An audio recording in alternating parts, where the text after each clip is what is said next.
Alors pour nos filets, nous avons choisi des filets de Decathlon aussi, voilà, très très simple, et des filets avec des morts à olive comme ça, assez communs aussi.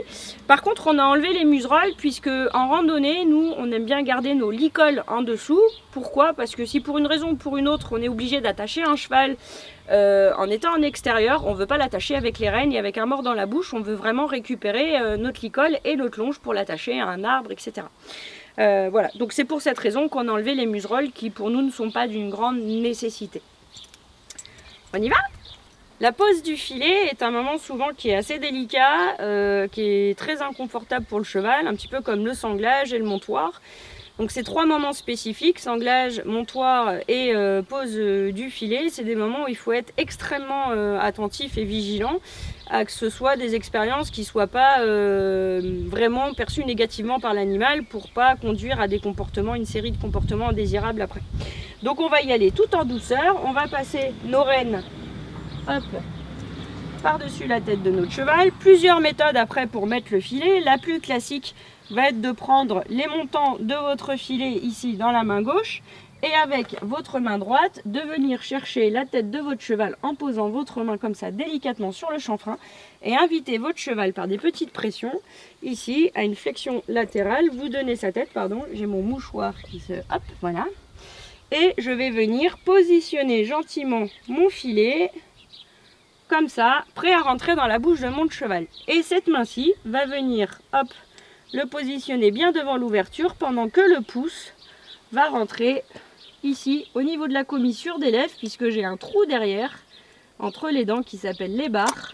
Et quand mon cheval va ouvrir la bouche, j'en profite pour remonter un petit peu mon mort et le glisser à cet endroit-là qu'on appelle les barres. Là, vous voyez, il n'y a pas de dents. Là, j'ai un gros crochet. Là, j'ai pas de dents.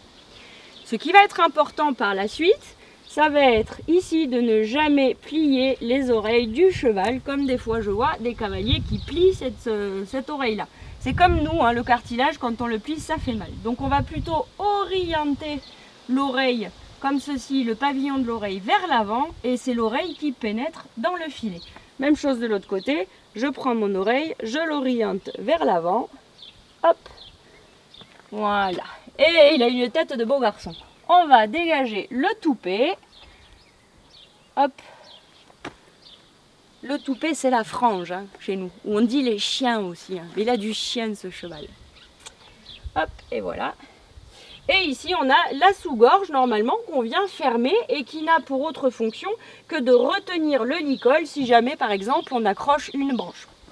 Alors, la petite astuce que je vais vous donner, c'est que si vous ne grimpez pas sur votre cheval tout de suite, ce que vous ne voulez pas, c'est que votre cheval baisse la tête et que les rênes, hop, se rapprochent des oreilles, traînent par terre et le cheval qui se prend les pieds dans les rênes, qui dans le meilleur des cas casse votre matériel et dans un autre cas vient un petit peu se faire peur, voire se faire mal.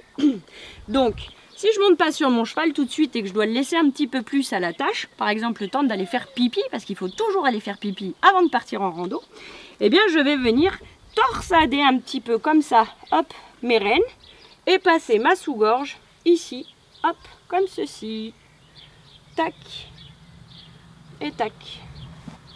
Bien évidemment, juste avant de monter à cheval, pardon, il ne faudra pas que j'oublie de récupérer mes rênes, sinon pas de frein, pas de volant. Tac, je recommence, petit roux-doudou, et je bloque mes rênes dans la sous-gorge. Donc cet avantage-là, c'est que les rênes vont vraiment faire corps avec l'angle tête-encolure et elles ne peuvent plus traîner par terre.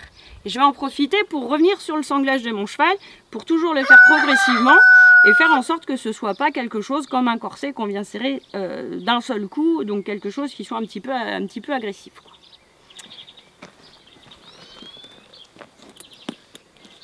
Hop, je reprends qu'un trou, c'est bien. Et je vais positionner des fentes.